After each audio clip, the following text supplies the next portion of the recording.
Ocean on the shore, relentless in the war. The legions in our hearts, shed waters in our balls. The spirit and the flesh, the emotions that arrest. The cerebral will contest, propelling the unrest.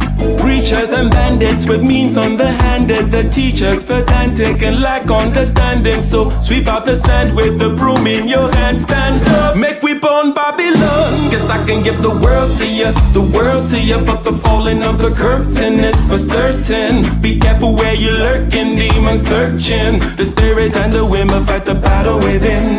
Cause I can give the world to you, the world to you. But the falling of the curtain is for certain. Be careful where you lurking, demon searching. The spirit and the women fight the battle within.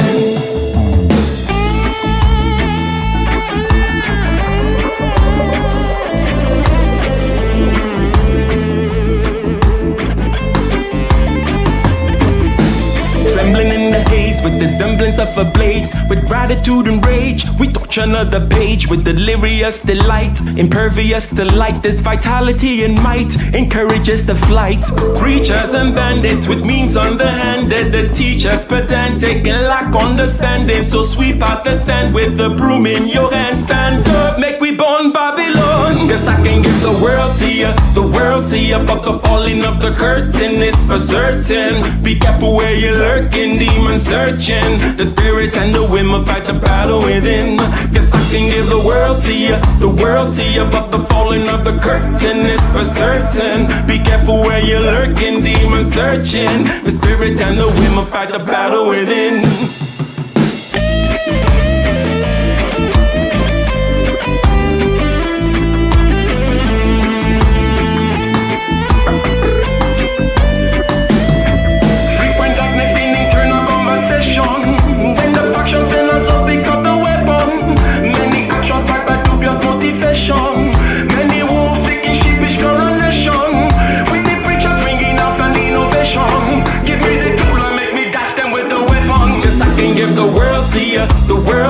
But the falling of the curtain is for certain. Be careful where you're lurking, demon searching. The spirit and the women fight the battle within. Cause I can give the world to you, the world to you. But the falling of the curtain is for certain. Be careful where you're lurking, demon searching. The spirit and the women fight the battle within.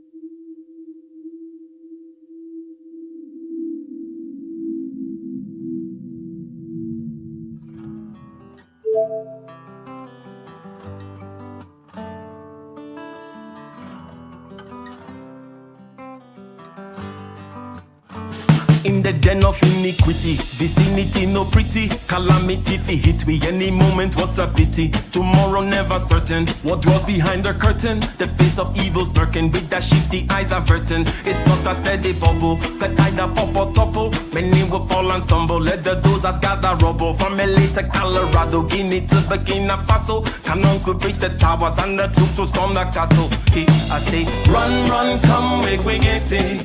Because the peace that is bestowed upon the meek is overrated. So run, run, come, make we get it. Calling all your daughters and your sons, we come forget it. I say, run, run, come, make we get it. Because the peace that is bestowed upon the meek is overrated. Lord, run, run, come, make we get it. Calling all your daughters and your sons, we come forget it. With the rubble steady rising, and hearts are compromising. Convictions here are stifling, making evil appetizing. The fists are steady forming, and countenance is falling. Defenses are withdrawing, possibilities are falling. In these your circumstances, evil will make advances. Pick up your sword and lances, and be sure to take your stances. Victory is never promised, the battle is upon us. Gather the brave and honest, and the righteous in your corners.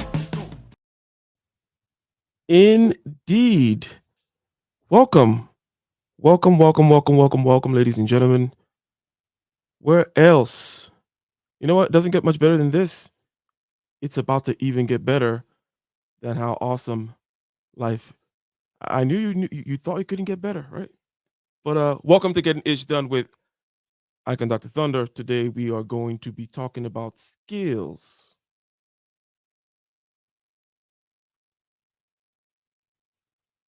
Last time I was about 2 minutes into talking, realized that the audio wasn't coming through. But I think the microphone is good. I think you can hear me. Shout out to Dr. Thunder in the chat. Shout out to J Bones. Your skills, skilled labor, a very important factor of production, a very important factor of your productivity as an individual as well. Your skills and the skilled labor that you have, your ability to get skills, hone skills, develop skills, transfer your knowledge, and the mechanisms by which we do this. In other words, the training and so forth, the education system, the jobs training system.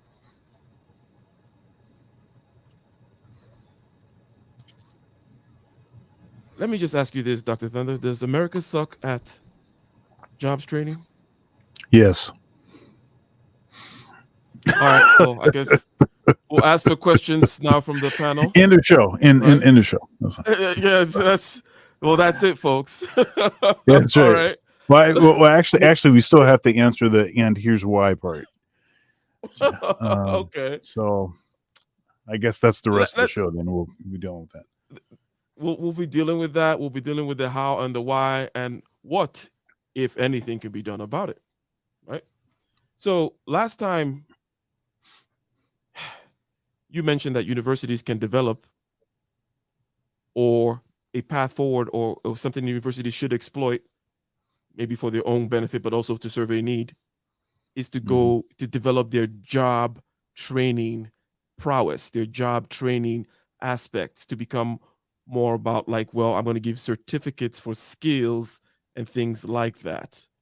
Now, can you remind us of why you said that or why you think that's a good idea for, and because you already answered that, yes, you think America sucks at job training and you think part of the answer can be within the universities. Can you fill us in as to that? So when I say America sucks at job training, understand that I'm not saying if you're an American, then therefore you suck at training folks for jobs. There are folks that do a good job. There are institutions that do a good job. But in mass, the answer is yeah, they do a poor job. So the reason I said that is the university system could greatly benefit from borrowing much more from trade schools and professional schools. Now, the university has some professional schools, medical school, that's a professional school, law school, that's a professional school. And though it may not be technically classified as a professional school, there are some undergraduate programs, in particular, if you talk about in the School of Music, Bachelor of Music Education, because that comes with a teaching certificate. And so then you get your teaching certificate, and depending on the program, at Ohio State where I teach, we place close to 100% of those that finish the program, get their teaching certificate in an actual job. So that's pretty good. And so I'd have to say that's as advertised. You go to school for what it is that you want to be doing in the actual industry, the actual, real world, as it were. And you get placed for the job. Okay. Yeah. And then there you go. You're there. Another thing that is happening is some of these companies like McDonald's, Google, and there are many others. They are basically sidestepping universities. They're sidestepping universities for a couple of reasons. One, they're much better and efficient at training people for their own company than any university could ever be. Okay. In fact, In fact, and my dad worked for state government. He was a high-ranking bureaucrat, and he hired hundreds and hundreds of employees over his career, hundreds and hundreds. The reason that he wanted uh, he saw bachelor's degrees as important was not because of the skills that they imparted. It was because it was at least a sign that they could comply, they could follow directions, they could stick to something that was challenging until it was done. And because he was going to teach them how to do the job, the institution was going to teach them how to do the job. Why was he willing to wait, do you think? Because now the idea is, well, why wait? And perhaps the answer is this, right? Okay, so you have this sifting mechanism, you have this checking mechanism, you have this gate that someone has to go through that says, okay, they have a bachelor's degree, and then you have some kind of signal, kind of information about them. Now, uh, I guess if you can get that information prior to them having to go through 2 years of some other stuff, right, and just pick them and train them, was that missing back then, or was there still some kind of prestige attached to the fact that you have a bachelor's degree and you can't just take people straight out of high school and train them? What are your thoughts as to that? Yeah. Well, there is the college experience. The college experience. Going to football games. Sounds like BS to me. Yeah. Becoming, what is it? Pledging for a fraternity. Drunken parties. Although they're sort of cracking down on a lot of that behavior. And it's smart. It would be smart for men in particular.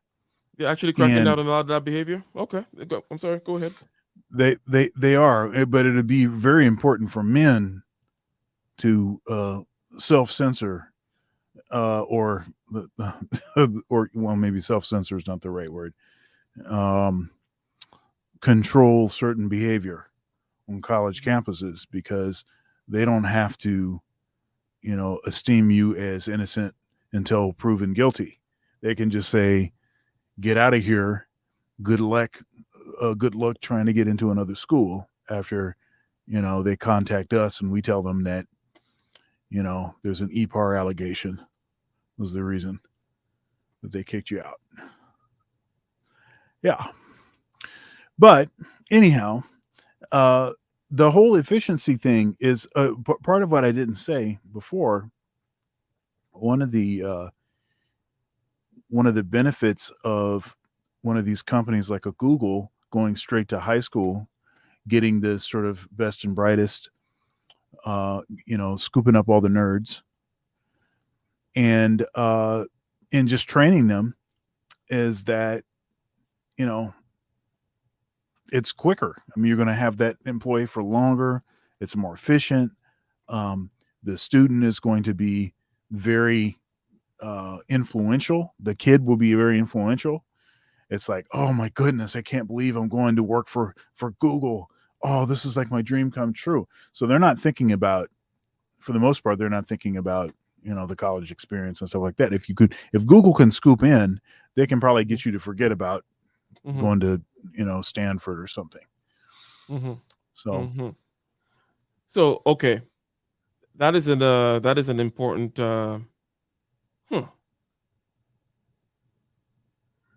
So you say that the trade schools that are out there right now, it's either there's not enough of them, or the quality of them is so low there is no job placement. The training is actually not of high quality. These are certificates that people are handing out online, and not that good. We don't have a good structured system. Is that what's going on, and that's why you think the university is the place that can actually deliver this service in terms of training people? I don't necessarily think. I don't necessarily think that. What I actually think is that the trade schools are getting better. And they're getting better because more folks are taking them as their option. let me do this 2-year trade school program, or this 1 year I can get my certification in plumbing, or I can get my certification in carpentry, or whatever, electrician. I can become an electrician, and straight out the gate I'm making 85, 90,000, and that's based on 40 hours. Okay. And then, I mean, I know guys that are military guys, and they got out of the military, and now they had a GI Bill, and okay, so they're like, okay, let me go ahead and start going to school. But I know one guy in particular. He just got he just went to trade school, got his certification. I think he's an electrician, and he's making long dough. Yeah, let me play, because this video is right at a very relevant point to what you're saying, because you're talking about the trades, right? And because the question immediately arises, right? Are we good at like training programmers though? We good at training people at Java this or whatever those IT people do? Or are we good at training technicians even on, let's say, my end? So here, let's hear this, okay, and then let's see your thought about that. Sure. On this a little bit. So what's wrong with the U.S. job training program that we have right now, and what do you think will fix it? Our job training infrastructure is kind of stuck in the 1960s. We have a system that was designed for manufacturing jobs and a lot of sort of field trades and work that is kind of manual in nature. And we created a bunch of pretty good systems that were set up to train people for those types of roles. But the structures that you have for those types of jobs are not necessarily easily replicable in growing industries like healthcare or technology industry. So we pause. Healthcare and technology being juxtaposed with the trades. And you were right there talking about, hey, we got the good stuff for the trades, and that those schools are getting better, right? You say, hey, America sucks at training. The training schools, trade schools are getting better though. University needs to jump in. Does the university need to jump in to fill the gap on the, shall we say, more white collar end of these kinds of skills? Or yeah, so I think one thing that's holding, I think, universities back, especially more quote unquote prestigious institutions, from more fully embracing the need to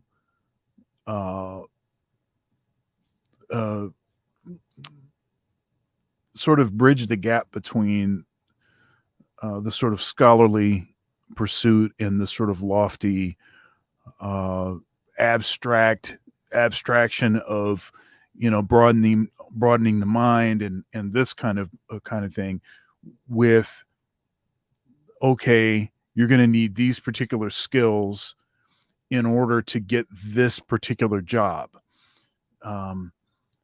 So there are those in the institution that they don't see the primary role of four-year institutions, of institutions that grant, of research one level institutions like the one that I work at. They don't necessarily see the primary role as job placement. Okay, so it's kind of like, I got you, I gave you the education, you have, okay, now you have a general, you kind of have a rounded thing, and obviously as you go, to a master's degree or a doctorate, then it gets more specific, but there's not really any emphasis on job placement. That's where the trade schools totally smoke the universities, because often is the case that the trade schools will be somewhat linked to a particular, not just an industry, but particular companies within an industry that have a lot of jobs available. And so it's just kind of plug and play. Okay, we got these folks in here, you got these companies calling the trade schools and say, hey, I need some, we're going to need, 40 more X, Y, and Z, you have some promising folks. So you have that kind of stuff going on as a regular part of, what's happening. And that's more of the sort of hands-on, more sort of entrenched in the actual industry and less of this sort of philosophizing about the the role of X and X, Y, and Z. You And sound a I'm little not biased here. You sound like if look, your look, I'm not. son came to you and said, "Dad, I'm not going to college," you're like, "Right on. I'm glad you're not going to college." Or what would you say if your son were to come to you and say that? Well, I mean, we'd have some discussion about it, but I don't necessarily think that college is the place that you want to figure it out. It's too expensive. It's too expensive. If you don't know what you actually want to do, college is not the place to discover that. And I know that because college has become this sort of extension of high school, and people are still kind of just finding themselves in all this stupid new agey tree hugger sounding crap I can't stand. I mean, in some of these institutions, I mean, they have degree programs called exploring. That's when you haven't actually nailed something down, but you at least can be maybe working on some general education. But it's an exploring. See, to me, my kid will never be in an exploring degree program. If you're going to college, you're going to college specifically for X, Y, and Z. We're going to have a plan. We're going to put you on the plan. I don't care if you like the plan or not. You're going to work the plan. After you get the plan worked out, then you can tell me about how much you disliked it and and everything else. I'll tell you a quick story related to that. And there is different ideas about say how young you should start someone pursuing music, we'll say in particular. Should we really have 3 and 4 year olds playing piano and taking piano lessons? Is that really something that is going to help them? Is that something, I mean, and how young is too young? I mean, if you get it to them too young, then you're going to teach them to hate music, and they'll never be able to enjoy it like this. And I actually interviewed someone that had an unusual perspective on this problem. Or this usual issue. Christian Howes. Christian Howes is great. He's a virtuoso violinist, maybe the best jazz violinist you've ever heard. Totally incredible. But anyhow, he advocates specifically to actually force kids to start doing something musically when they're super young, and doesn't matter if they like it or not. Because that was the case with him. It didn't matter if he liked it or not. He was forced to do it. And then once he got to the time when he actually was like, wait a minute, well, I can already kind of do this thing, and I'm actually starting to develop somewhat of an affinity for this. Okay, now he was so far ahead of everybody, right? So there's that perspective on it. And then there's the other perspective, which was the one that my dad tended to take. And this is why he resisted having me start playing when I started asking him. Because I started asking him when I was like 2, 3, like that. So I kept asking him. He was like, okay, finally, okay, let's do it. So when I was 6, now 6 is still pretty young, but it's not as young as some folks start. But I'm telling you this stuff to say that if you know what it is that you want to do or not, you can still be making progress in something that is valuable, right? So, all right, a kid doesn't really know what they want to do. Here's the track. Try this track out. Put your all into it, and if you really don't like it, then it's going to teach you something about how to do things that you don't like to do, but at a high level. So it's going to teach you some maturity skills, right? As an adult, you don't get to just say, well, you know what? I don't really feel like going to work for the next month or so, because you have a mortgage. because you got bills to pay, because you got X, Y, and Z. You don't get to do that. But what we let students, even in college now, what we let them do is we allow them to just, I'm exploring. I'm finding myself. I'm X, Y, and Z. And it's way too late in the game for them to be going through that at that point. If it was my son, if he didn't have, if he had a really specific thing that he wanted to do, and he had already been making progress in that, and it didn't require going to school, that's one thing. I would entertain that. But if not, you're going to school, and this is what you're going to school for, and you're going to like it. Actually, I don't care if you like it. You're just going to do it. Okay. My wife will hate that. Pretty much all of this stuff that I just got done saying should be like, no, he should, we want him to enjoy what he's doing. And I understand that. And I'm not advocating to try to push him into something that he doesn't like. I'm saying he doesn't know what he wants to do anyway. I'm not going to have him going to college, wasting time, playing video games instead of going to class. We're not doing that. We're not doing that. He's not going to be finding himself in college. That's out. Indeed. Now, come to think of it, like where my parents did it with all of us, like there was never a push to do one thing or the other, but it was almost implicit that you were gonna go to college, right? And Oh yeah, that was kind of like the thing. Yep. Then you just kind of have to figure it out. Now, yeah, I'm with you on the knowing what you want to do. And I've always been surprised at people also whom will go through all the rigor of, for example, getting an engineering degree, because there's a lot of people who do this. They go through all that, and then afterwards they're like, I never really liked it anyways. Like, and and it's not, and like is, number one, like has nothing to do with it. Okay. In a certain sense. And then number Right. two, like, what the hell were you doing all those? Like, why did you put yourself through that? Like, how hard is it to figure out? But I know that they're not lying when they say that. Like they actually went through that whole thing, and then they came out and they say, I don't, I want to do real estate now. And like you just wasted a lot of time, but I guess some people do that. And you're saying that if your son was one of those that did not know what they wanted, and you would be like, hey, this is what we're doing. This is the route that we're going, more or less. Now, yeah, let me add or put this in there.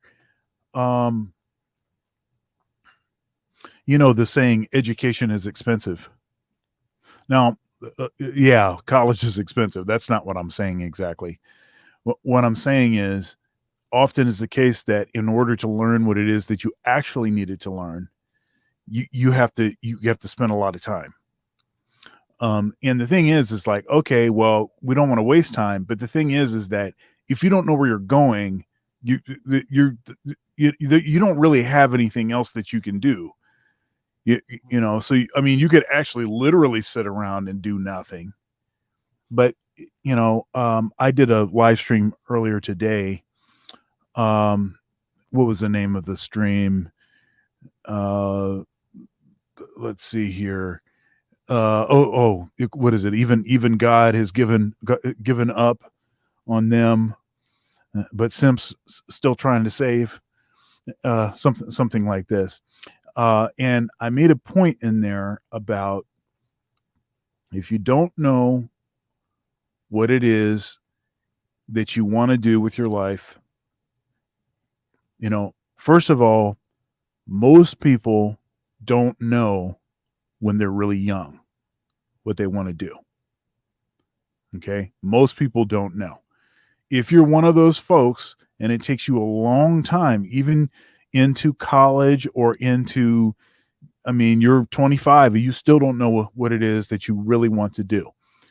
What I always tell folks is get a job, especially men. Get a job. And it almost doesn't matter what the job is. yeah, I mean, you want a job that pays more than less, that has, maybe better hours. Maybe you don't want to be working third shift, I mean, so you could have some parameters like that as far as some other things that you'd like to be able to do. But get a job, and then get a side job, and then get like a side hustle. And the thing is you'll start to learn things about what you actually like doing, stuff that you don't like doing, the ways that you prefer to be able to do things.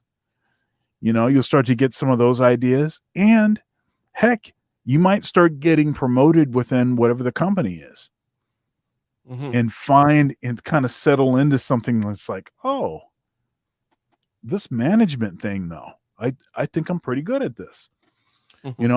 And you can start to kind of hone in on something, because it's not going to just magically appear. If you didn't know when you were really young, I mean, there are people like that. I mean, I knew what I wanted to do since I was 6. It was always the same thing. I want to be a world-class musician. That was what I said. I never changed. That was what I wanted to do. But that's not, it's not what most people have. My son doesn't have that. He don't, I mean, he does. I mean, his stuff changes every 5 minutes. I know he likes sports. It seems like it's pretty effective at getting him to like focus on his studying. Oh, well, this test didn't go very well. You have another one that looks like this, and I don't know. I think sports is out. So let me ask you this: pretty effective. Go ahead. Why should the universities undercut their own business model? Right. So basically, you're saying, oh, they need to step up their game in terms of the trade school to be more like a trade school model. But that basically means like a university like Stanford, for example, would have to put out these programming courses, which, by the way, they do, but it still doesn't hold the weight of, going to Stanford, right, and getting a degree rather than the certificates that they hand you at these courses. So again, Stanford, online courses, handing you certificates. You're saying, because that's the way it's going to need to look if they're going to take this jobs training thing, because the job training thing doesn't really require a lot of that university experience much, right? Why would a university do that? Well, at least the elite universities or those who can get away with it, why would they do that?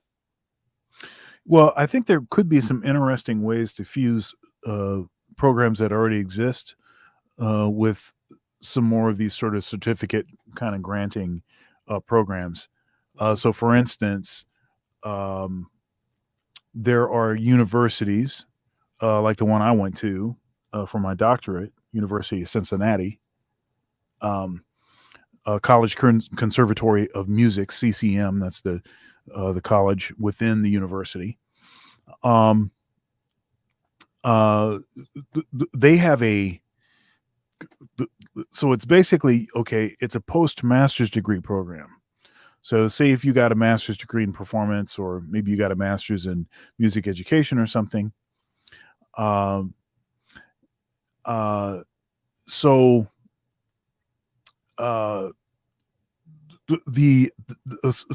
what they offer is a artist diploma. It's called an artist diploma.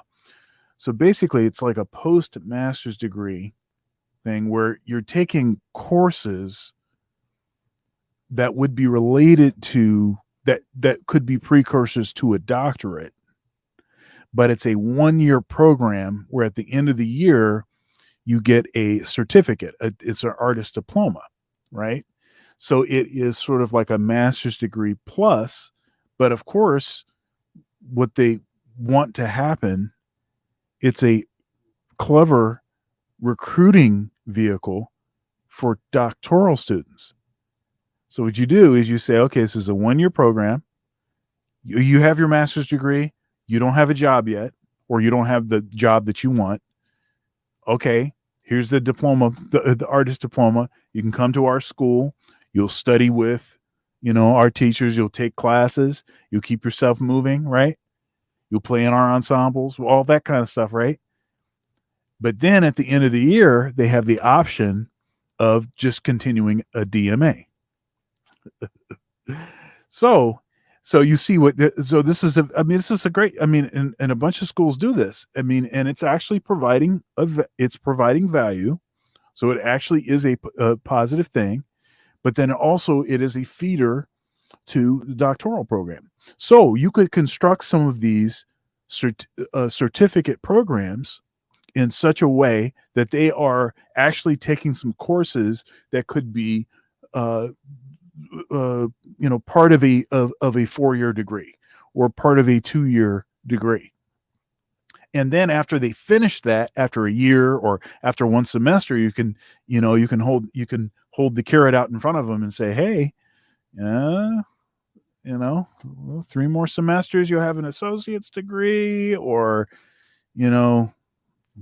3 more years and you can have your bachelor's degree, like this, right? Because now they have sort of demystified, can they handle the work? Can they do it? What is it going to be like for them to actually have to be in class and handing in assignments? Hey, I hated high school. Why do I want to do this? Right? So then they've demystified that. And now it's like, okay, well, maybe I can do this. And now they're already Smashes talking to you or asking you a question right there. Why did we just start with that, or why did we just start with that? Why do I start with that? Why? Yeah. Why I need some do context. we just start with that, or why don't we just start with that? I don't know if anything that you were mentioning was referring to starting or not. But shout out to you. Go ahead and type it in the chat. Thank you very much for the super chat. Okay. Yes, thank you very much for the support. Okay. So you're saying that basically there are ways for the university not to undercut itself, because I asked you, this all stemmed from the fact that you said, hey, universities should try to develop their trade school capacities, trade school capabilities, and deliver to that part of the market. And we kind of talked also about the fact that maybe it needs to be on the white collar side, because that's where it's missing. Because the trade schools, quote unquote, are handling that the other side. And how about just rather than having to take computer science at MIT, how about I get some certificate from MIT, right, for $750 for a course online? Still rigorous and whatnot, but it's look, all they would have to do is go to basically they could, I don't want to say send spies, I don't want to say scout, but that's basically what it is. Enroll in Google, the Google training program. Figure out what it is that they're actually doing, and then say, okay, this is what they're doing there. Let's see if we can create something that would deliver the same information, that kind of specific information, but then, maybe make it 1 more year, and they also get some other sort of general stuff, so yeah, one of the issues, I'll tell you one reason that we're even having this conversation, that this is even a thing, is because of what I call the tenure bubble. Tenure bubble. Okay. So what the tenure bubble is, and now you might say, well, hey, Dr. Thunder, you're tenured. We heard you talking all that big talk about you don't have FU money, but you have FU tenure. Yeah, you did hear. Yeah, I do have FU tenure.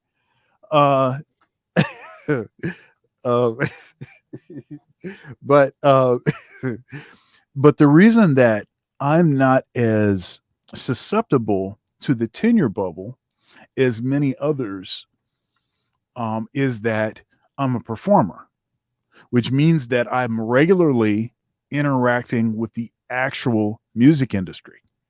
So I know what's actually happening on the ground. I just want, I had rehearsal earlier today at Ohio State. I direct the top big band.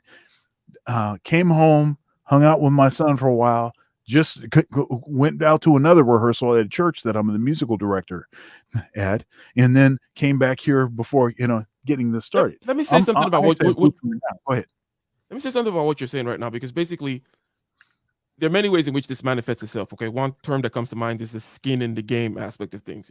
Where you're being judged, you're out there being tested, you're working the muscle, right? Otherwise, you're not letting it atrophy, that kind of stuff.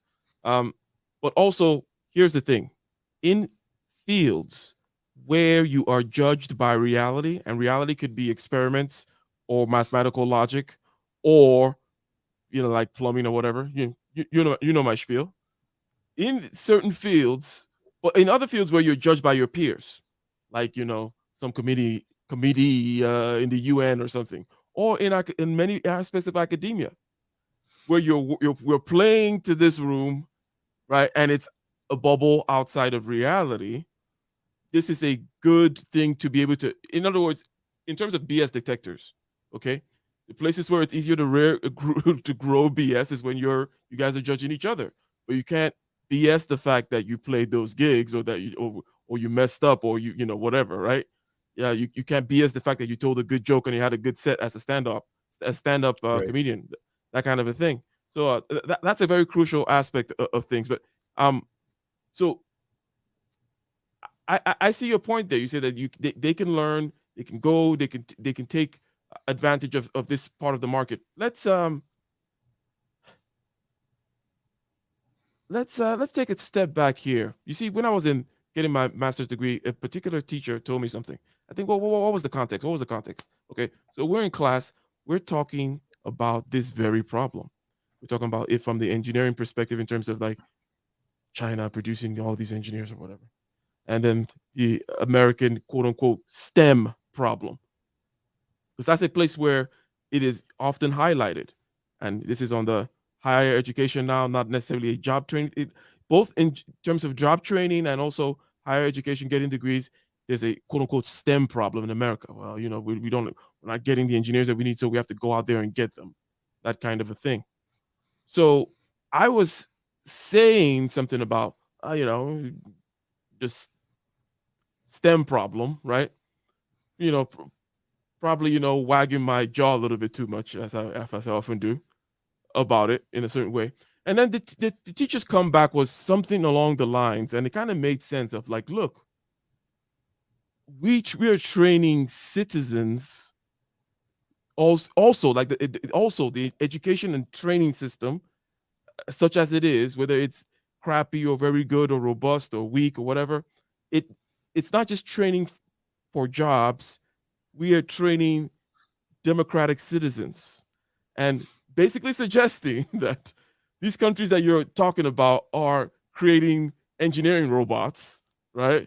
And we get it, engineering is good, but there is a balance here that you have to play, and somehow suggesting that the education system has a big part to play in terms of grooming good citizens with good democratic values that are not just going to be robots to the system, if you will. Is she full of crap? Yeah, it's compliance. No, she's not full of crap. That's true. Okay. Compliance. You look. If you have, I don't know, if you have too many people that are willing to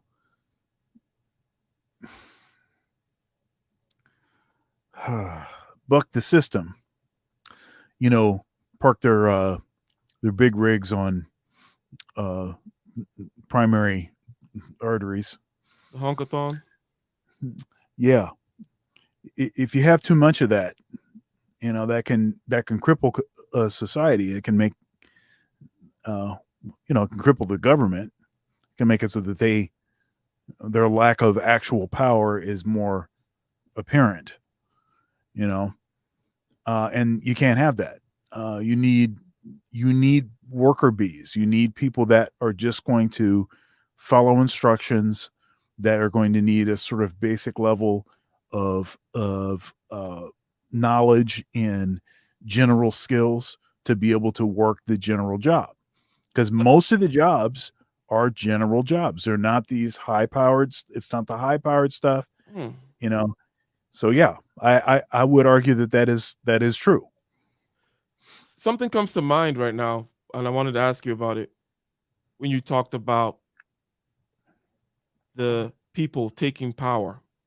You see, Scott Adams, the creator of Dilbert, says something about this often, which is basically that the power is always with the people, right? Um, there's always a point when, or in other words, like it's just kind of demonstrating that power doesn't just come from as an authority from on high. It's also something from the soil and the grassroots too, which comes up, right? And if you lose that part enough, he doesn't then say, "Oh, things will be messed up." He's like, "Well, that needs to happen more often, to remind people of the natural order of things, to remind people that actually it is the reality. In other words, somewhat that things can only go so crazy for so long. I mean, you could be stuck in Stalinist Russia, whereby you're gonna starve to death no matter how much you struggle, right? Like he killed millions of people and all that kind of stuff, and their struggles didn't matter. Their hunkathons didn't work. Okay, Mm. that can happen. Okay, but still, there's only so far it can go in the sense that, for example, to stick on this point of Russia, the czar system fell because it kind of rotted from within. There was not any real. They didn't have the support of the of the aristocrats. Then they didn't have the support of the plebs anymore. You need that respect. You need that whole thing working. Otherwise, but anyways, you say she's not full of BS and that it's about compliance, right? That you're trying to build compliant people. Sheep. And somehow in the universities there is a chance still of broadening our minds and whatnot. Now she was a particular kind of technocrat in the diplomatic, in the kind of international relations type stuff. But anyways, go ahead. Yeah, so the tenure bubble is very much responsible for the fact that we're having some of these kind of discussions about, like, are these degree programs even related to real stuff that's happening? Can you actually get a job for that?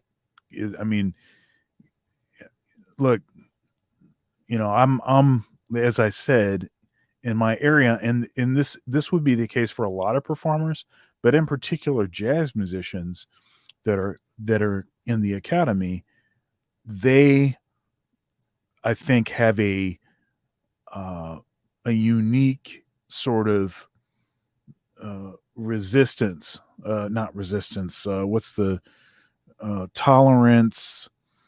Immunity. There we go. Mm-hmm. Immunity to some of the effects of the tenure bubble.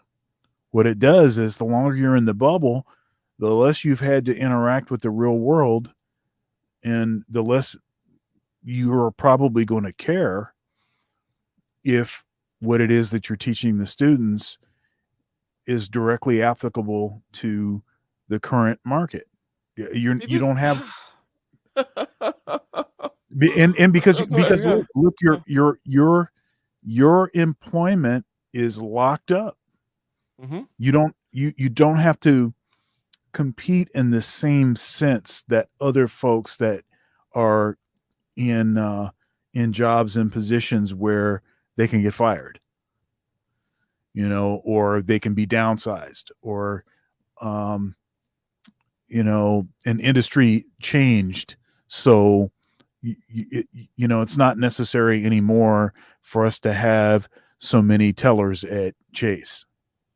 Now we have a machine that does most of the stuff that people want, and now we just need two tellers instead of 8, because we got 2 of these machines, and they work for free, except for the electric bill. You know, See, something that is there's this ancient wisdom that keeps coming through over and over and over again. It's a very fundamental thing. Again, it's this skin in the game thing. It's this whenever you remove the eat your own cooking, for example, Mm. taste your own medicine, must have skin in the game, lead from the front, right? And whenever that thing goes away, you start to see corruption. It's almost like the beginning of BS now, right? If you're not out there tasting your own, poison, whatever, taking the whip, taking the risk. It's all about that risk thing. Hammurabi's law. If the architect builds the building and the building collapses, kills, whatever, the architect shall be put to death, right? And if not, if you don't do that, then there's corruption, right? Like, but it's this thing that keeps on repeating and repeating. But go ahead and I think that you are. What do you think about the comment there on the Yeah, screen? academia is crumbling. Many schools of thought are going dead. Many new ones are being created as we speak. Yeah, I mean, now it's interesting because I hope what happens is because of the pandemic that people that these institutions rather have been are being forced. Hopefully, they are being forced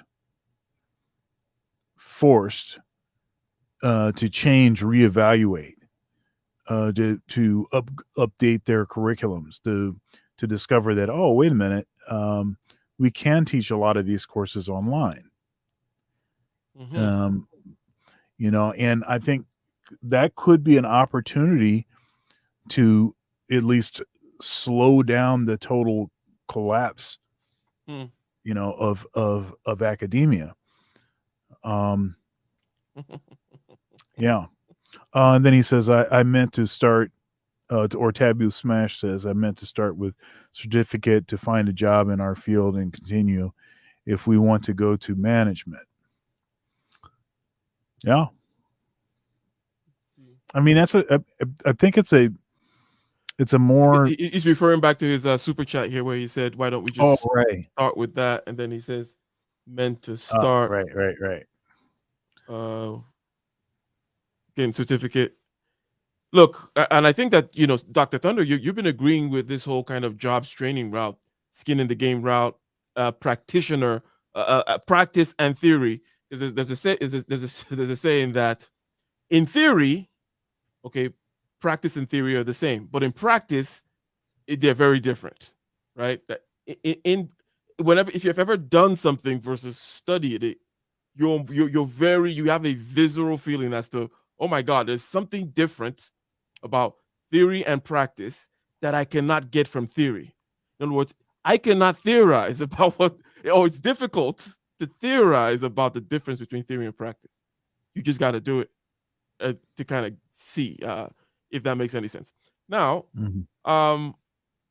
Academia falling down couldn't be salvaged by bringing in this actual real world experience, which they lack right now in terms of like knowing what Google wants, as you said before. They're gonna need to do some spying and some espionage, get the information right. There's some schools though, like Stanford, for example, or MIT, whom since they're close to these industries anyways, and they kind of know blah blah blah. They're over there with Boston Dynamics and whatnot, so they kind of know what's needed. So I think that Mhm. those are more. I mean, you talked about trade schools before, and you mentioned medical school, and you mentioned law. Medical school, which is medicine, is like medicine is engineering. It's like reverse engineering, if anything, right?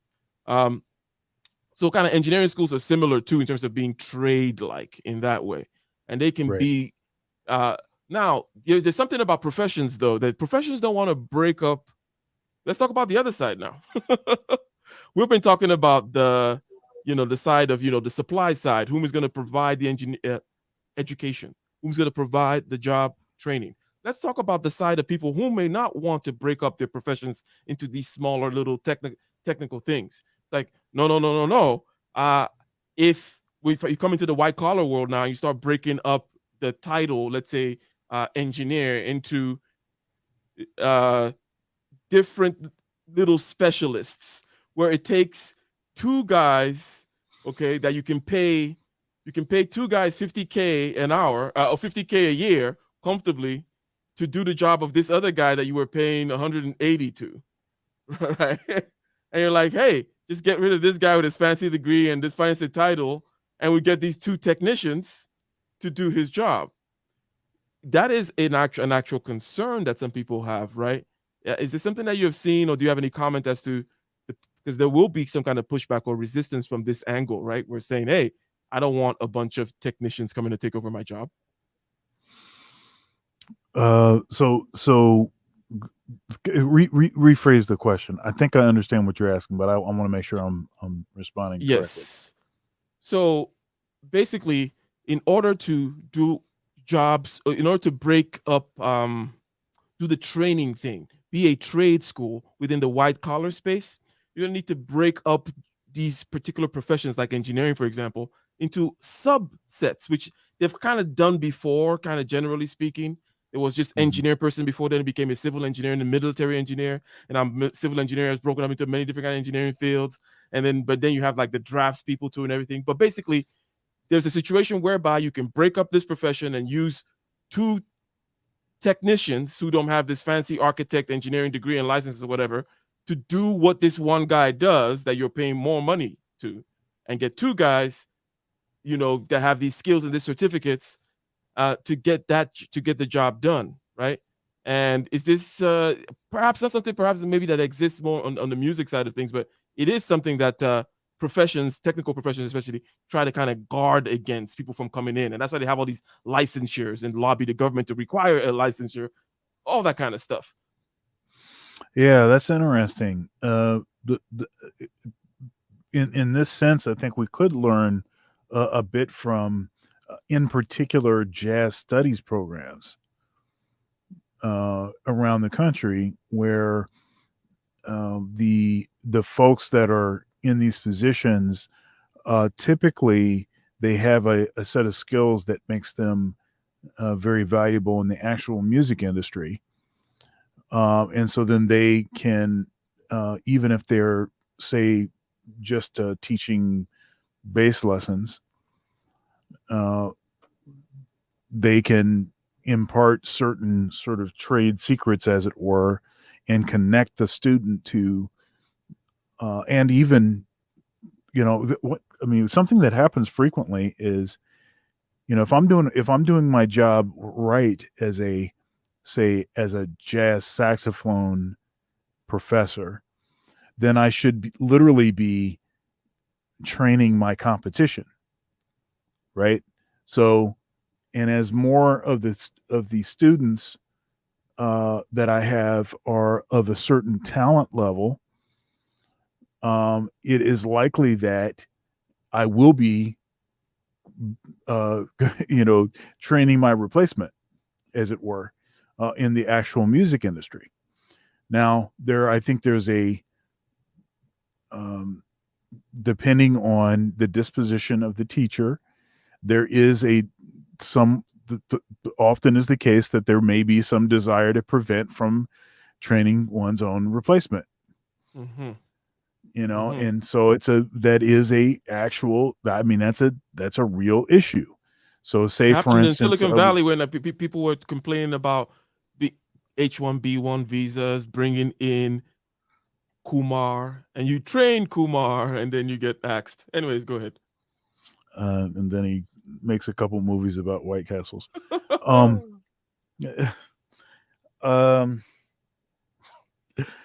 Oh, it's too bad that I know some of that stuff. And what's really too bad is a bunch of the folks that were listening to us knew what I was talking about. That's really what's too bad. But you don't know nothing about cultural icon. It's one of those things. You know, it's like mother and apple pie. Yeah, you gotta but know you still that. don't have a job, though. You don't have a job, but you knew that reference. So, of course they don't have a job, because I mean, look, the super chats are pretty dry tonight. So they Exactly. You know what? Let's go while they ratchet up. Go through their wallets and pick out the change and the lint. Shout out to Taboo Smash, who has led the way. and pull out that EBT card and All that stuff. rifle through some of those food stamps and Mm-hmm. So while you guys get that together, let's see about this here, because if you recall where we were on this, she basically said, hey, the jobs training engines, facilities, institutions are good for the trades, but they're not good for, she said tech and medicine, right? Which right. are trade like, but they tell they bring in some sciencey stuff in there that people need to sit down in the classroom and kind of absorb. And schools are the traditional education institutions are good for that. They're kind of good for that abstract stuff, especially if you're into it, and there are good professors there that are also into it. Yeah, it's good to be able to learn fundamental physics from people who are passionate about it, right? That kind of a thing. But she was saying that is part of the problem. And healthcare, and by the way, healthcare and tech keep on coming up over and over and over again, as these are places that are just going to be a great amount of growth.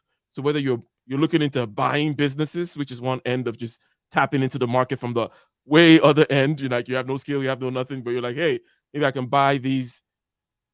Basically, what are they called? Hospices is one way to put it, but they call them different kind of such and such care facilities, right? But we get the idea of what these places are, right? Old folks' homes of certain kinds that require special medical special medical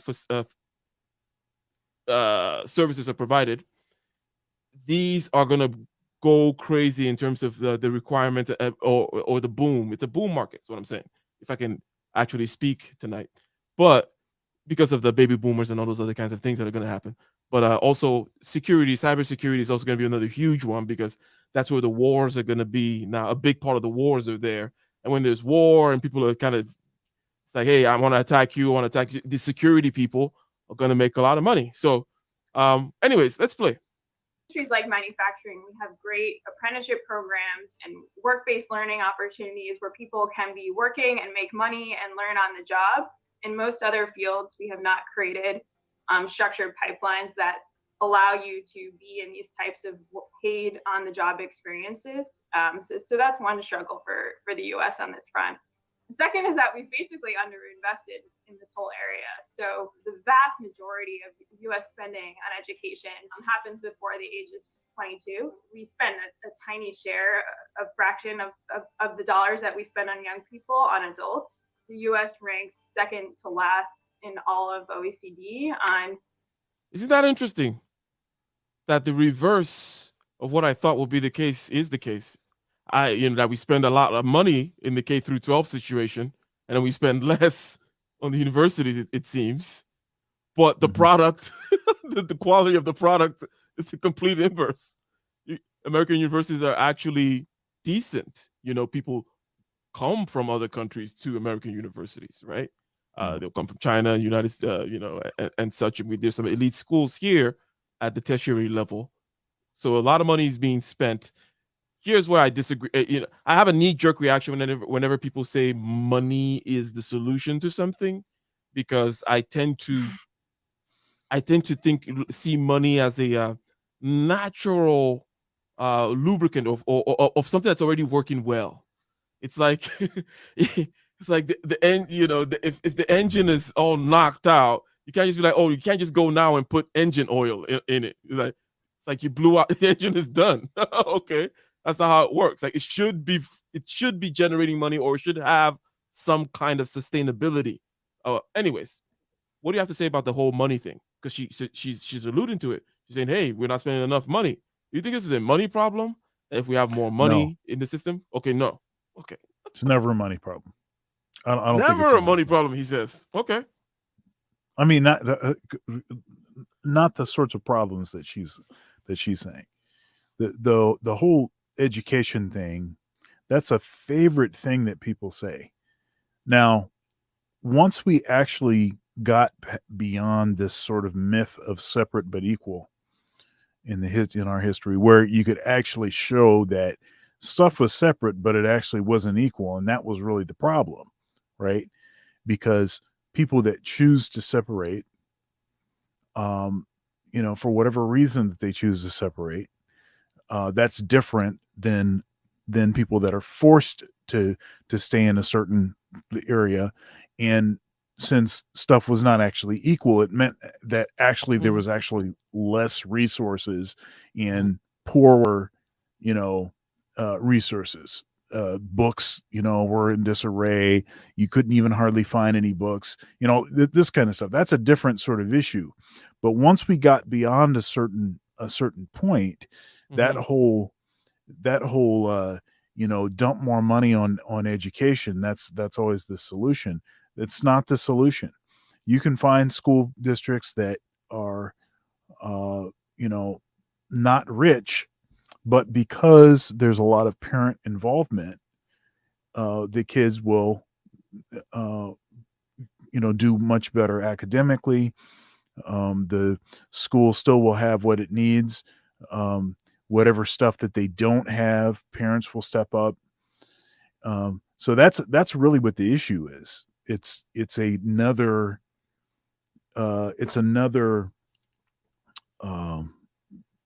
what am I trying to say? It's another something else that's being affected adversely by the destruction of the family. So as the family structure keeps going down, you have more single mothers and all like this. You have less intact families that are imposing their will on the school system.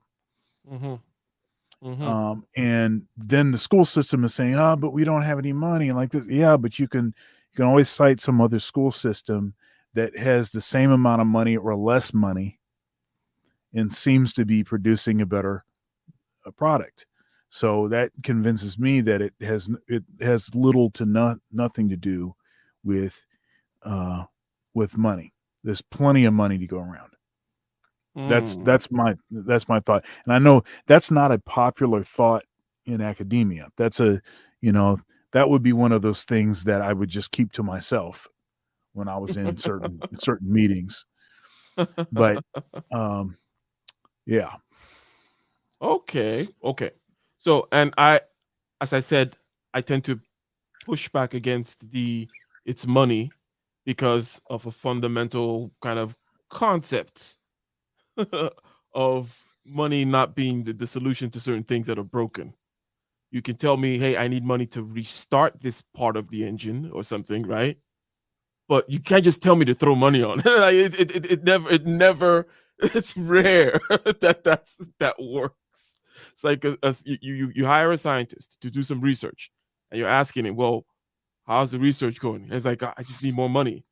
And like, well, but can you explain to me? Like, sure, yeah, I'm a dumb layperson, but it can be like more money for more computers, more money for more this, or you more testing, more equipment, something. You can't just be like, oh no, it's more money.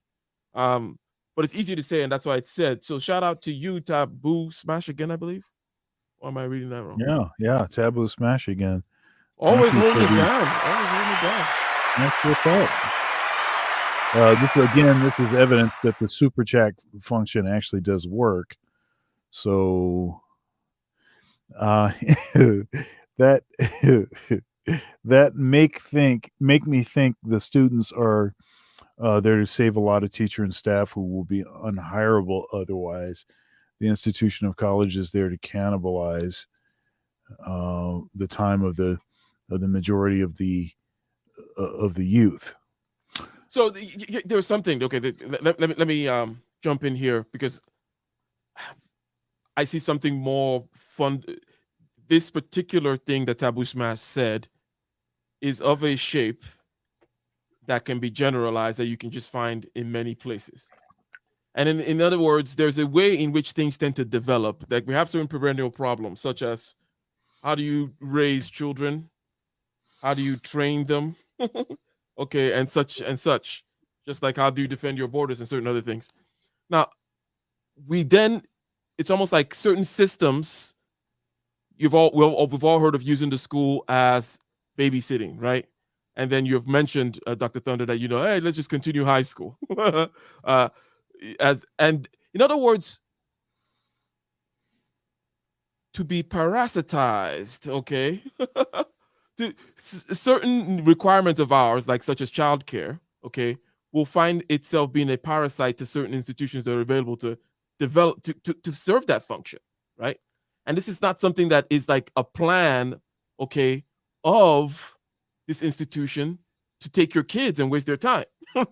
If am I making sense, Dr. Thunder, vis-a-vis what Tabu Shma says, right? It's like it's not a concerted effort, okay? It's a result of certain perennial problems, and then through time, certain structures kind of calcify due to the ways we've all been just taking advantage of certain things that are there. If I've made any sense at all, but go ahead and respond to what Tabu Shma is saying. Yeah. So, okay. So I'm going to say something, and now the thing that I said about money is never the solution. These institutions have plenty of money, and yeah, that's like, I wouldn't say that in certain meetings that I have frequently. And this next thing I'm about to say, I really wouldn't say. But first, before I say that, I'm going to read Mr. Awesome's $5 super chat. Thank you for the support. If I had $1 for every time I hear a degree holder say college didn't teach me anything that I actually needed for my job, I'd be able to SC more. Tell me about having a lot of money. Yeah. So this is what I see. I don't think education is right. Now, see, that's in that again. If you're in academia, your bread and butter. That's right. Your bread is buttered. You're undercutting yourself. And what are you doing here? That's right. Your bread is buttered by this whole education is a right thing. I think that every education is a privilege. I think it is a blessing. I think it is a great opportunity. As soon as you make something a right, what happens is people naturally will take it for granted. They will expect, they're entitled. They will expect that it's supposed to be there. Then the educators, they become employees. Then they just have to give you what it is that you want, because after all, it's your right. You're entitled to it. Then when the general level of the student continues to decline, then rather than saying, no, I'm not lowering my standards, you have to lower your standards, because education is a right. And if the students are not performing at a certain level, then it's not because society is getting dumber. Watch a movie called Idiocracy. People, you should see this movie. It's called Idiocracy. So people are getting dumber and dumber. And, so there's this thing, do you know it or do you Google know it? Right. So see, often is the case now. Is the case now that you just need to know how a search engine works, to know the search term to use. As opposed, I think we should continue this conversation next week, because I think there's more in this video that we didn't even get to. Plus, in the interest of there's a comment here, right? Sure. So it's like to reiterate the point here, or to kind of crystallize certain things, which is you've answered the question that yes, the U.S. sucks at job training, and you have emphasized that people should know, like when we use your son, know the kind of thing that they want to get into. Okay, start preparing for that as early as possible. There's no kind of like, oh, there's a right time, and then now you can start focusing things as early as possible. At 6 years old, whatever, start learning, trying, being exposed to things and whatnot. And then if in order to get situated in that industry and start working, you don't have to go to university, you don't have to go to college, then yes, go ahead, get that job training, right? So that is one ideal path, right? And the whole notion that the what goes on in university, okay, is mainly about job training is obviously insane, because we know that the outcome is not that way. But number two, it used to be some kind of insurance policy whereby you say, well, if you at least have this, then you're not going to fall through certain kinds of cracks. But it's not so much that way anymore, right? Because you have a lot of people who have that paper that is baristas, right? So that part is not working anymore. Homeless holding that paper, right? So I'm emphasizing to the person asking the question, right? And can you read the name? Can't see the name. Based truther. Yeah, to base truther, we're re-emphasizing that yes, to the degree to which productivity, skills, and development is the goal. And if you know what you're going to do, if you don't know what you're going to do, there's a separate thing. Then you should be under the guidance of someone who knows what they're doing. Previously we were talking about, parents will play that role, right? And be like, hey, or worst case scenario, as Dr. Thunder said, get a job, right? If you don't know what you want to do in that situation, right? What kind of training should I get? Well, just get a job, and you're going to start, and then get a side hustle and a this and that. Try several things. You're going to start seeing, in general terms, the things that you don't like doing, because they're going to show up in one way or the other in these different jobs. And the things that you do like, and then you're going to go down that path of like, hey, what kind of certifications can I get? And once you get those certifications, those side hustles can now also become actual businesses and all that kind of good stuff. So that would be the idea here. But I want to, because I think we're already like at that point where I don't want it to go too much longer. So let's start kind of. It seems like we have about 15 minutes. Got about 15 minutes? Yeah, about 15 minutes. Okay. So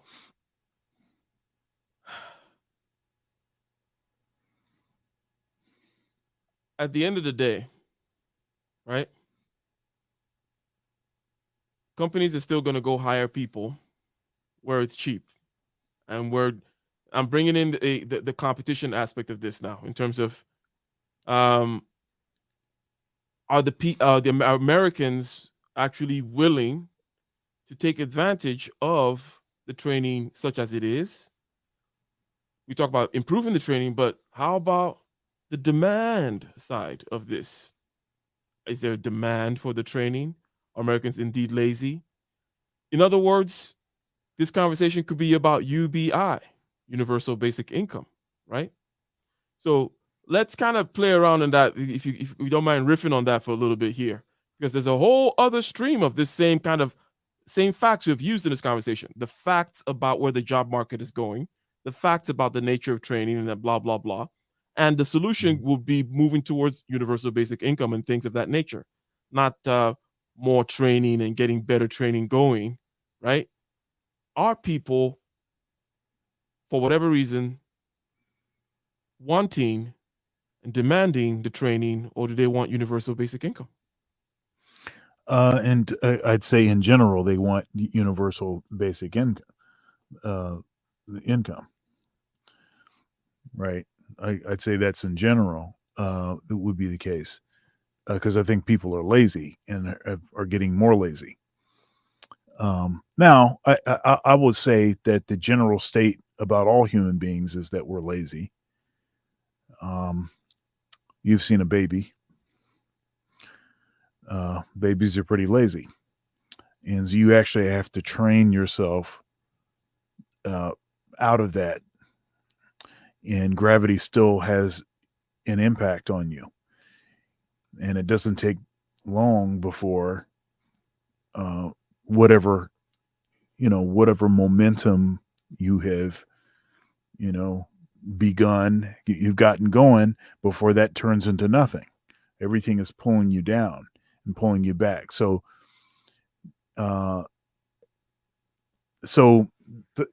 in general, I think that's the case.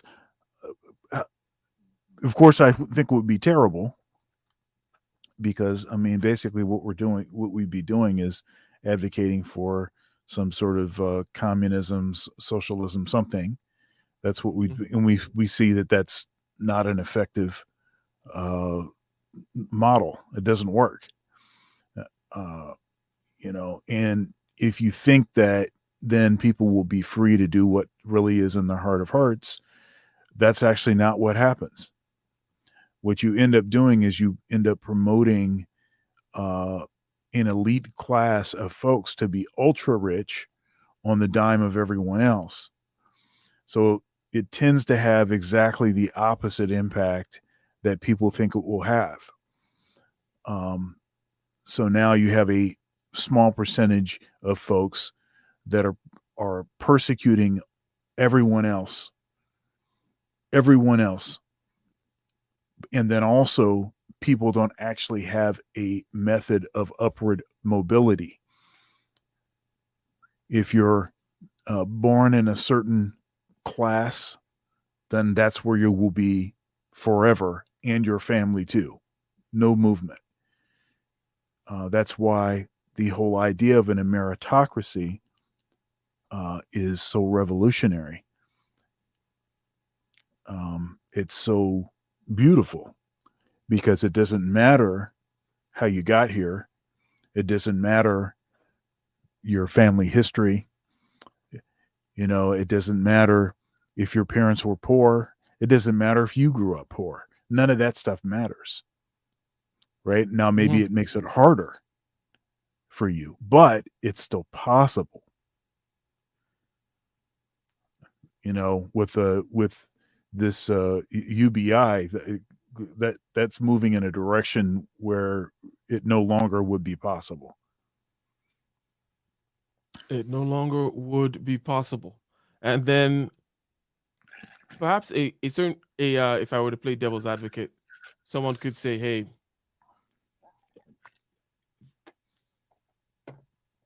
tectonic plates are moving beneath our feet. And as we know, those vastly change economic conditions and possibilities. And this person might even grant you that human psychology and human nature, the human nature part of what you're saying, they might even agree with. They say, yes, people need purpose and things like that, and it'll be a problem. And they say, yes, I agree with you, Dr. Thunder. And that's why we're going to have big pharma kind of ease people down a little bit. Okay. I got just the right dosage, Dr. Thunder. Or even if they're not that sinister, they may say, hey, I agree with the human nature part of it, and I think that we're going to need to address that. Okay. However, communism is not possible. To be crazy about it, but basically, they'll be making some kind of a technology kind of making it's inevitable movement of history type argument. But you don't have to respond to it. You don't have to respond to it. But basically, it seems like the question still on the table here is whether or not people want to take advantage of the training that is available. You say that people are lazy, and you say that, but how and that they want UBI. Then, what is to be done? Therefore, either do you let other people take care of the skilled labor, let them do the technical jobs, let China and India, certain immigrants, let them just be that and focus on something else, perhaps, because there is, and then maybe I'll get you to respond to this. There is the notion of, hey, what the tip of the spear should be doing. If you're good at tip of the spear stuff, which is the innovation stuff, presumably, right? America, innovation, the companies get started here, Silicon Valley or whatever it may be, blah blah blah. All these companies are here. Sure, they make their phones and China, but they're over here in Silicon Valley, right? And that we specialize in the 0 to 1, right? It didn't exist before, and then we make it. And then the Chinese specialize in taking that typewriter that you made. There was no typewriter before, then you made typewriter. And then the Chinese are going to spread that typewriter all over the world. And the spreading of the typewriter all over the world, we call globalization. The 0 to 1 thing we call technology, really. Technology, entrepreneurship, something new, 0 to 1. And somebody may say, hey, we need to continue to cultivate the 0 to 1, that we have a crisis in the 0 to 1 world. Because we've been talking so far about the crisis in the being a technician world, having skills. But we also have a crisis in the 0 to 1 world in the sense that some people are saying, hey, look around you, besides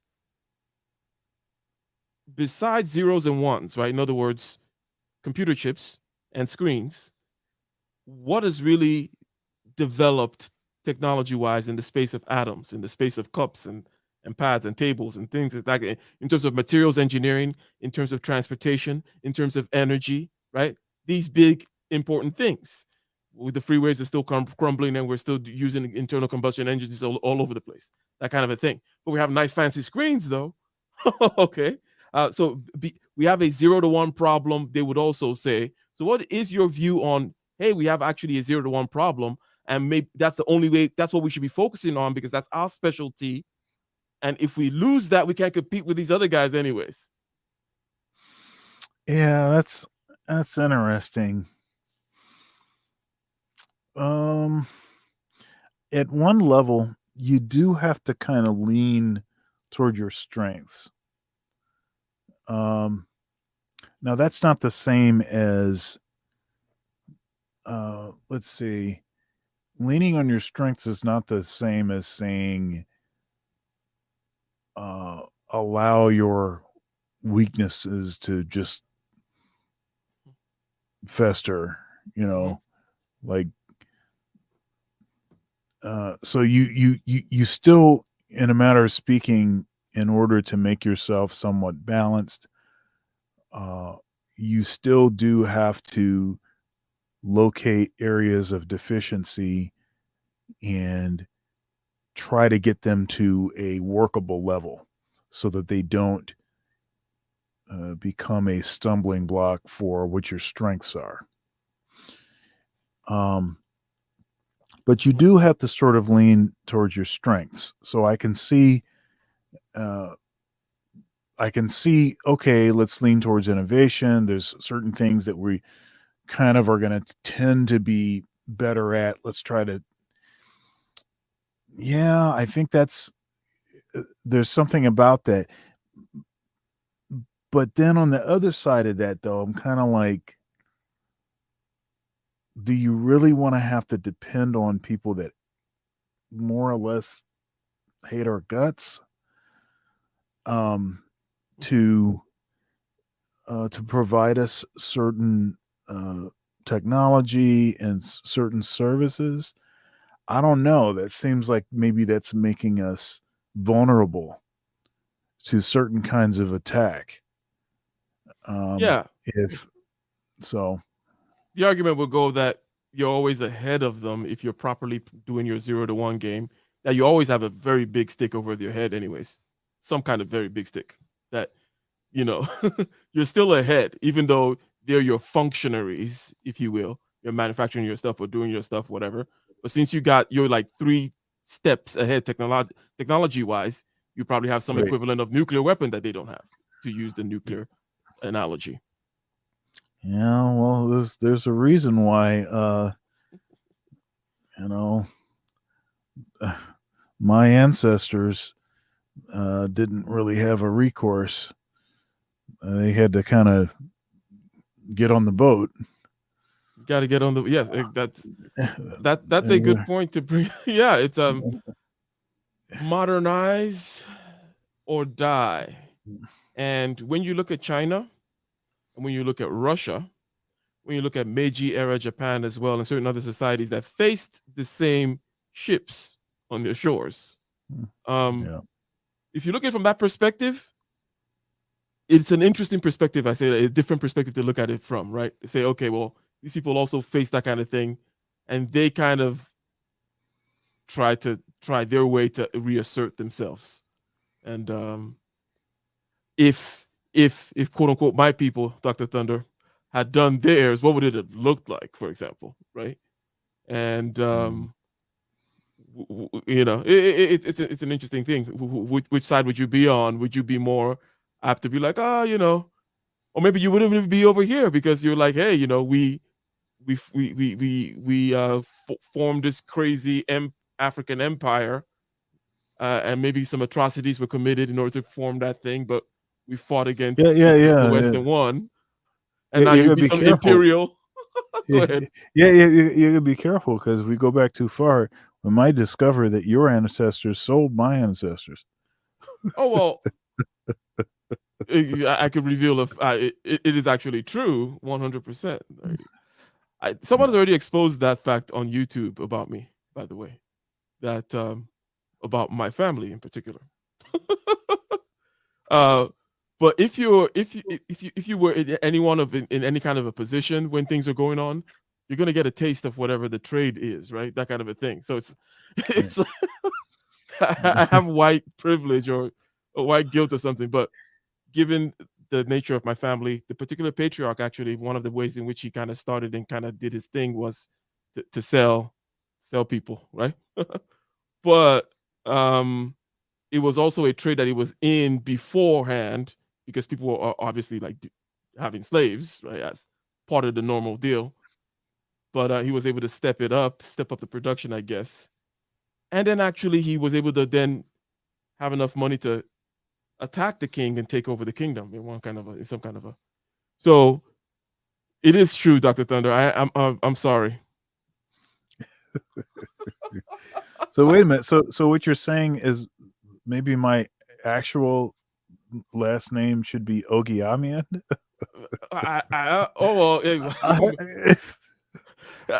Well, he wouldn't be selling his own people now. Maybe that's cold. Right. Well. Oh man. Yeah. So anyhow, somebody should clip this section right here. So it turns out that no, Ike sold Dr. Thunder. It's somebody actually watched this and then did some. It's a small YouTuber out there in some other sector, that did it. Like it'll be the follow-up article in Elle magazine. They saw me on Bernard, right? And then they were like, how dare he, blah, blah, blah. And they saw my family research. I've been exposed. Like, if that, like you see, he's the enemy. He's a total spy, a plant, trying to. Yeah. Anyways. So we started this out by asking the question, hey, your training sucks. Dr. Thunder says, yes, the training system here sucks. The trade schools are good. However, the education institutions, right, especially higher learning institutions of higher learning out there, have a lot of gaps that they can fill, a lot of places that they can learn and improve on.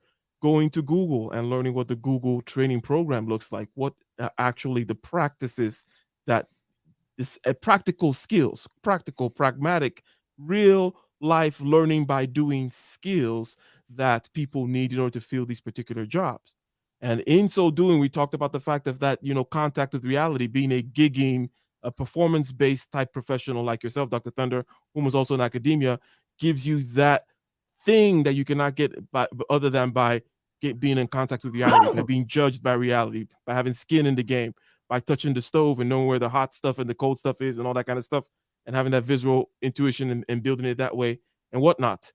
Ultimately, Dr. Thunder said, hey, if his son came to him, said, Dad, I'm not going to college. Well, it's like, well, we've already known this, okay, because we've been working on your 10-year plan. And I think that you're in the right position right now to be able to get these particular certificates and blah, blah, blah, and XYZ. And don't take the loan on that business that you're going to start until you're able to XYZ cash flow. Yeah, and your son will be good in that regard. And that should be the goal. That should be the target rather than the whole babysitting, shall we say, industry, which that's become, not by anyone's design, but because, you got these kids and these babies and these things, and there's this family dynamic and stuff that which is not particularly easy to deal with. And then you start using institutions to do things that they're not necessarily created for. Now, Dr. Thunder, I'm going to give you the last word. Those are my final thoughts there. What you got to say? Do you see what is it? Beauty Thug? Butyl Thug? Yeah, there we go. Bowdy Thug. Yeah, I don't know. I don't know. Ike, I think they're coming for you. They've came for me already. So now they're coming for you. It'll be Ike Ogiamian canceled. All right. Anyhow, slave trader. That's so juicy. That's like, wow, real life. We have a real life slave trader on our hand. Anyways, go ahead. All right. So, yeah, good talk. I look forward to continuing this conversation. Along those, I don't know, I started getting on that kind of education is not a right thing. I think there might be some stuff down that path. So that'd be cool. Also want to do a little bit of plugging. So this is my upcoming Thunder's Thoughts. That'll be this Thursday, and covering another CGA video, and the title being Technology Destroyed the Dating Market. So you can see there's a nice buzzer there. Nice buzzer. But he had, and this is actually a repost of an earlier video that he did, which I think is spot on a lot of the developments in the dating market. He isolates the year 2012 as a critical game changer because of the release of the iPhone 4, which is very interesting. So I'm going to be chopping it up with Dr. Doug on that topic. Let's see here. And check out my last Conversations with Dr. Thunder interview. It was with Larry Sharp. Very, very, very cool conversation. And also be sure to check out some of my impromptu conversations. Impromptu live streams. I did one today. Go and check that out. We've got a case closed, loaded up and ready for you for this coming, this coming Sunday. It'll be at 4 p.m. I don't know. Is it going to be on Solo's channel, or maybe it'll be on my channel? We'll sort that out. But it'll be 4 p.m. Eastern Standard Time this coming Sunday. And yeah, my Bengals didn't win, but it was a good game, and they'll be back. They'll be back. So that's my final words. All right. Ladies and gentlemen, until next time, peace.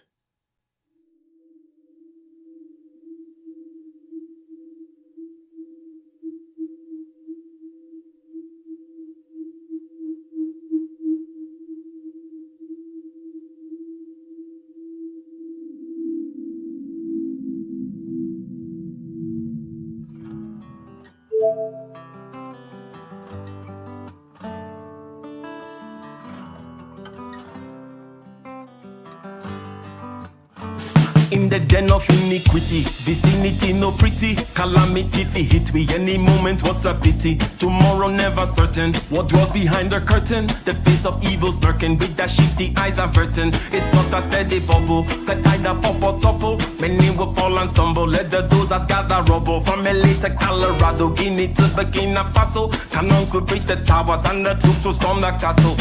I say, run, run, come, make we get it. Because the peace that is bestowed upon the meek is overrated. So run, run, come, make we get it. Calling all your daughters and your sons, we come forget it. I say, run, run, come, make we get it. Because the peace that is bestowed upon the meek is overrated. Lord, run, run, come, make we get it. Calling all your daughters and your sons, we come forget it. With the rubble steady rising, and hearts are compromising. Convictions here are stifling, making evil appetizing. The fists are steady forming, and countenance is falling. Defenses are withdrawing, possibilities are falling. In these your circumstances, evil will make advances. Pick up your sword and lances, and be sure to take your stances. Victory is never promised, the battle is upon us. Gather the brave and honest, and the righteous in your corners.